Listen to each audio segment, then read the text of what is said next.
In an extraordinary night that shook the foundations of the United Kingdom, Birmingham descended into chaos as protests outside Villa Park spiraled into full-blown riots, forcing the deployment of 700 police officers from 25 forces nationwide. 6 arrests were made, one involving a woman reportedly detained for waving an Israeli flag, as flares lit up the skyline and live broadcasts captured what quickly became a symbol of Britain's unraveling control. Nigel Farage's words from months earlier echoed across every screen. We've lost control of our streets. Tonight, even police chiefs admitted they were overwhelmed. Prime Minister Keir Starmer called it leadership in crisis, but the public saw paralysis. The statistics told a grim story: 12 intelligence alerts ignored, 2.3 million spent on security and nothing prevented. The Home Secretary was at a gala, the Deputy Prime Minister unreachable, and Downing Street silent for 9 long hours before issuing a hollow 40-second statement. Confidence shattered as polls revealed 68% of Britons believe the government has lost control and only 17% still trust law enforcement. While Westminster hesitated, Farage went live, labeling the chaos not leadership but surrender in slow motion. His broadcast hit 3 million views within hours, forcing the media to confront a truth many had tried to bury. What unfolded in Birmingham wasn't just unrest, it was revelation. The numbers painted collapse.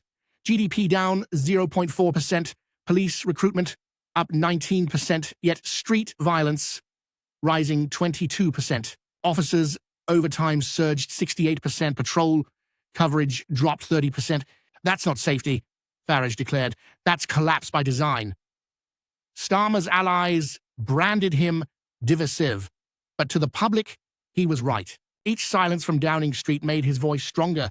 Each delay turned skepticism into belief. By dawn, the government's grip seemed paper-thin. Riots shields replaced traffic signs, and helicopters thundered over lockdown cities.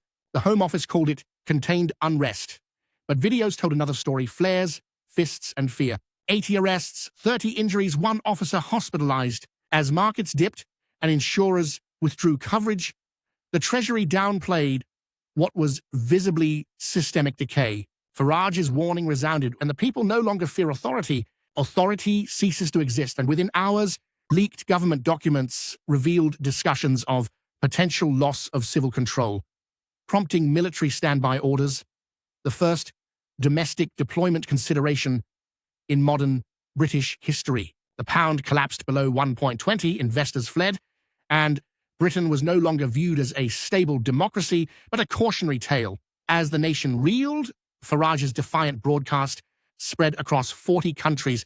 When government fears its citizens, democracy dies.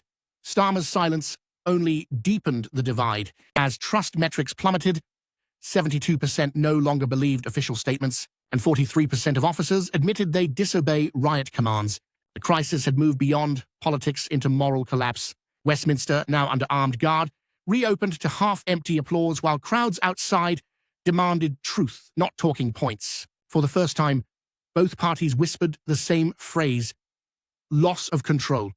Ministerial resignations followed, one after another, each letter a confession that governance had become performance. Farage's message became prophetic. You can't govern what you don't understand. Across the UK, citizens replaced outrage with reflection.